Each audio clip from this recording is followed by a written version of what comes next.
నమస్తే నేను ఇందు రాజకీయాల్లో చక్రాలు తిప్పుతూనే పవర్ స్టార్ పవన్ కళ్యాణ్ చేస్తున్న కొత్త cinema Harihara Veeramallu periodic action adventure మూవీగా రాబోతున్న ఈ సినిమాకి క్రిష్ జ్యోతి కృష్ణ దర్శకత్వం వహిస్తున్నారు. ఈ సినిమాను 2 భాగాలుగా రూపొందిస్తున్నామని ఇప్పటికే నిర్మాత ఏఎం రత్నం ప్రకటించారు. మొదటి భాగానికి Harihara Veeramallu part 1 swat versus spirit అని పేరు పెట్టారు.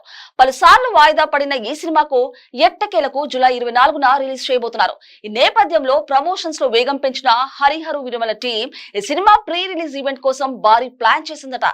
ఎంతో గ్రాండ్ గా ఈ వేడుక జరగాలని సన్నాహాలు చేస్తున్నారట. ఈ మేరకు జూలై 20వ తేదీన Harihara Veeramallu pre release function చేయడానికి నిర్మాత ఏఎం రత్నం ఫైనల్ అయ్యారని తెలుస్తుంది. ఆంధ్రప్రదేశ్ ఉప ముఖ్యమంత్రిగా పవన్ బాధ్యతలు నిర్వహిస్తున్నారు కాబట్టి ఈ వేడుక ఏపీలోనే నిర్వహించాలని ఫిక్స్ అయ్యారట. ఇందుకోసం ఇప్పటికే తిరుపతిలో భారీ ఏర్పాట్లు చేశారట. ఈ వేడుకల్లో పవన్ కళ్యాణ్ స్పీచ్ ఎలా ఉంటుందో దానిపై సర్వత్రా ఆసక్తి నెలకొంది. ఒక నిర్మాత మొండి పట్టు పడితే ఎలా ఉంటుందో ఏఎం రత్నం నిరూపించారు. గుండె ధైర్యంకి నిదర్శనమే ఈ చిత్రం.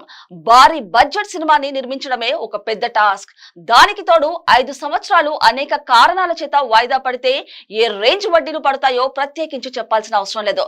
ఏఎం రత్నం అందరిలాగా రెగ్యులర్ నిర్మాత కాదు. చాలా కాలం గ్యాప్ తర్వాత పవన్ కళ్యాణ్ మీద ఇష్టంతో ఈ ప్రెస్టీజియస్ ప్రాజెక్ట్ ని నిర్మించడానికి ముందుకొచ్చాడు. ఈ సినిమాని మొదలుపెట్టి సగానికి పైగా పూర్తి చేసిన డైరెక్టర్ క్రిష్ మధ్యలో తప్పుకున్నాడు. వేరే నిర్మాత అయితే ఇక నా వల్ల కాదు బాబోయ్ అని సినిమాని మధ్యలోనే వదిలేసేవారు. కానీ ఏఎం రత్నం మొండి పట్టు పట్టి ఈ చిత్రాన్ని పూర్తి చేసి ఎట్టకేలకు ఈ నెల 24న ప్రేక్షకుల ముందుకు తీసుకుని రాబోతున్నాడు. ఓవర్సీస్ లో అడ్వాన్స్ బుకింగ్స్ బాగున్నాయి. గతంతో పోలిస్తే ఈసారి 10 రెట్లు బెటర్ ట్రెండ్ నడుస్తుంది. నిర్మాతకు ఇది కాస్త ఉపశమనం కలిగించే విషయం. అయితే ఈ సినిమా స్టోరీ గురించి ఒక ఆసక్తికరమైన పాయింట్ సోషల్ మీడియాలో లీక్ అయింది. అదేంటంటే అది పునర్జన్మ నేపథ్యంలో తెరకెక్కిన సినిమా అని.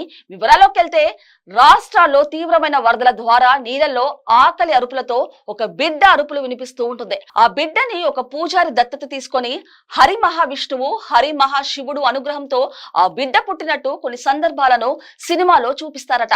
ఈ సన్నివేశాలు చాలా అద్భుతంగా వచ్చాయని సమాచారం. ఔరంగజేబ్ క్రూరత్వం ఆ రోజుల్లో ఎలా ఉండేదో ప్రత్యేకించి చెప్పాల్సిన అవసరం లేదు. హిందూ మతంపై ఆయన చేసిన ఉన్మాదం అంతా ఇంతా కాదు. మత మార్పిడి చేసుకోమని బలవంతం చేయడం, ఒప్పుకోని వారిని కనికరం లేకుండా నరికి చంపేయడం, హిందూ దేవాలయాలను కూల్చేయడం, ఇలా ఒకటా రెండా ఎన్నో దుర్మార్గాలకు ఒడిగట్టిన అతన్ని అడ్డుకోవడానికి శివుడు విష్ణువు కలిసి మనిషి రూపంలో జన్మించారని, ఆ మనిషే హరిహర వీర మల్లు అని సినిమాలో ఒక సీక్వెన్స్ లో చూపిస్తారట. ఈ సీక్వెన్స్ అభిమానులకు రోమాలు నిక్కపుడిచేలా చేస్తుందని అంటున్నారు. ఇప్పటి వరకు ఇండియన్ ఫిల్మ్ ఇండస్ట్రీలో ఎవరి చూడని సన్నివేశాలను ఇందులో చూపించబోతున్నారట. ట్రైలర్ లో కనిపించని చివరి షాట్ ఆంది వచ్చేసింది అనేది ఈ సినిమా క్లైమాక్స్ అట. ఇలా చెప్పుకుంటూ పోతే ఈ సినిమా గురించి చాలానే ఉంది అంటున్నారు. మరి ఆ రేంజ్ లో ఉంటుందో లేదో తెలియాలంటే మరో 2 వారాలు ఆగాల్సిందే.